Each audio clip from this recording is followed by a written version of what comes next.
I think it's always dicey with Elon Musk. I mean, to count him out of anything, including the Trump administration, to the point of Karoline Leavitt. This has been something we basically knew about. As a special government employee, that's Elon Musk's status. He can only work for the White House for something like 130 days. So what's that, like about a little over 4 months. So we knew there would be some change in status at some point. That said, this Politico story, and it, it's sourced to, as often is the case with reports coming out of the White House, sourced to, anonymous Trump world sources. People are in the room, but not necessarily putting their names on it.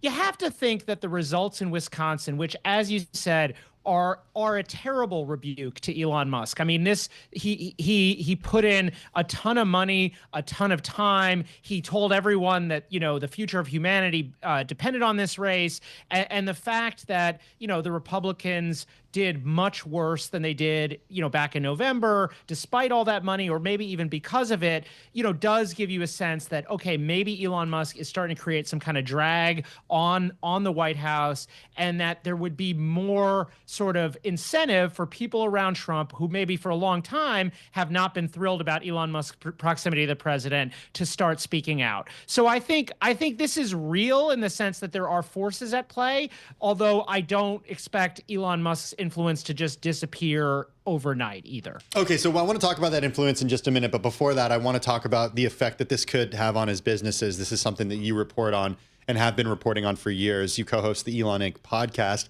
If he does leave DOGE, what does it mean for his businesses?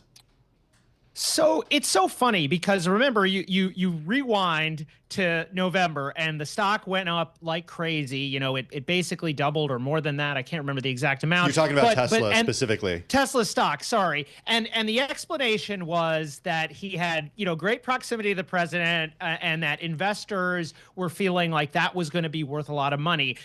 We're seeing obviously the exact opposite phenomenon here. I think, of course, part of it is that the euphoria, the sort of post-election euphoria has worn off, but we've also seen that Tesla customers have not responded very well to Elon Musk's antics in Washington, right? This is a customer base that tends to lean left, and Elon Musk, of course, has not just embraced Donald Trump, has not just embraced the Republican Party, but has embraced some of the most provocative parts of the Trump agenda, saying he's going to destroy USAID or the CFPB or lay off huge numbers of federal workers.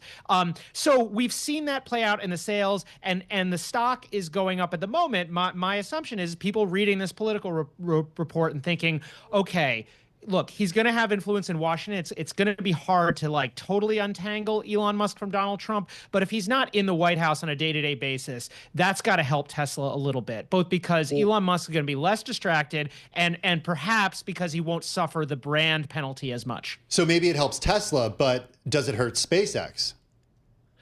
So my view on this, and I don't think we really know the answer, but my instinct is that having Elon Musk inside of the Trump administration, running DOGE effectively as he is today, in certain ways, that makes it harder for some of his companies to get the kinds of government handouts that Elon Musk is so good at getting, right? Even outside of the Trump presidency, this is a guy who is really, really good at getting government contracts, finding ways to get the government to do his bidding. I think it gets harder when you are asking for money from the government and at the same time, for instance, talking about how the budget deficit is existential, or we need to drastically reduce the budget of the Social Security Administration, or a million other things. I think that was creating political problems. So I'm not sure this really changes the calculus for a company like SpaceX, which of course still is going to want things from the Trump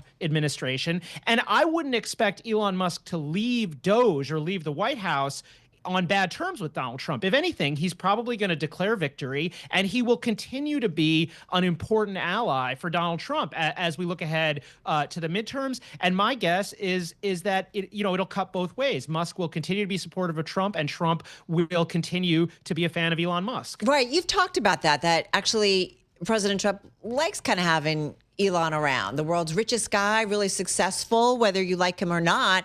I mean, it's hard to ignore the businesses that he has built. Going back to Tesla, though, Max, can he repair it? Can he bring it back? I mean, is there damage done? Consumers are often forgiving. Sometimes they're not. I mean, how do you see it?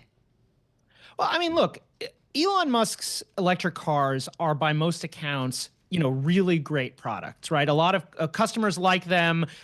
There's a reason you're seeing people putting the bumper stickers on their cars saying, I bought this before Elon was went crazy, which is one of the slogans that you see from Tesla customers who maybe feel ambivalent about Musk's political turn. They're not necessarily like trading those cars in because they still like the cars. So of course there's potential for him to bring it back. That said, this is a company with problems that go beyond branding.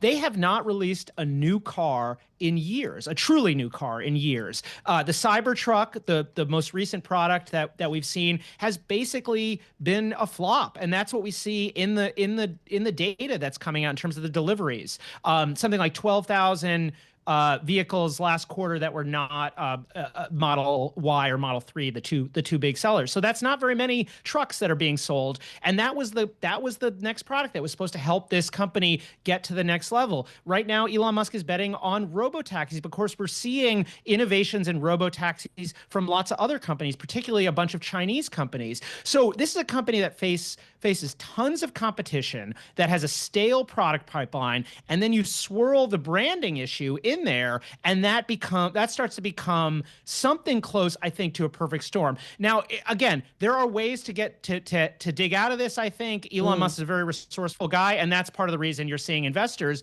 for the most part, stick with this company and not panic.